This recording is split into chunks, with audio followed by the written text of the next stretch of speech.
السلام عليكم. احكي لكم قصه حصلت من فتره. والدتي داعيه اسلاميه معروفه اسمها الاستاذه وفاء التلاوي. في ناس بتسالها بعض الاسئله وبيكلموها في بعض المسائل اللي تهم حياتهم.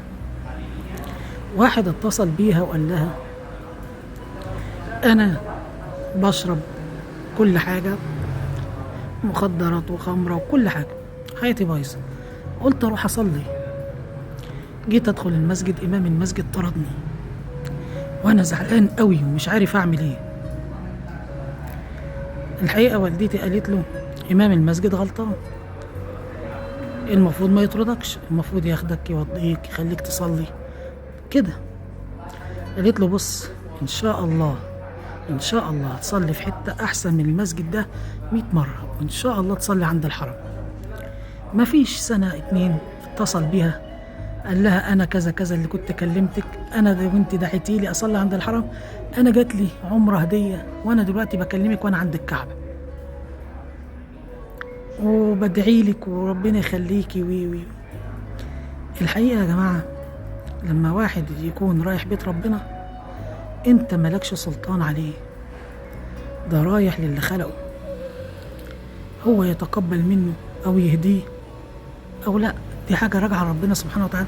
انت لست واصي عليهم، انت مش هتبقى واصي على الناس وعلى اخلاقها وسلوكها. ادم داخل يصلي مش داخل يرتكب معصيه، حتى لو كان سكران، حتى لو كان بتاع مخدرات، حتى لو كان بيشرب مخدرات، ادم هيتوضا ويصلي ركعتين لله، يمكن ربنا يتقبلهم منه، يمكن يكونوا شفيع ليه الركعتين دول اللي هيصليهم. دعوا الخلق للخالق، ما تبقوش أوصية على الناس من فضلكم، كونوا سبب في إن الناس ربنا يهديها، مش إن الناس تبعد عن بيت الله. حببوا الناس في بيت الله، مش حد يجي يصلي نفضل نبصله ويشوفه ونعقب على صلاته واحدة واحدة، مش من أول مرة، مش من أول مرة. كونوا لله قوامون، خليكوا مع ربنا سبحانه وتعالى، قربوا من الناس، سيبوا الناس هي اللي تقرب من ربنا، بلاش تأذوا الناس في دينها وتكرهوها في بيت الله، يمكن ده خير احنا ما نعرفش، سيبوهم يقربوا من ربنا. السلام عليكم.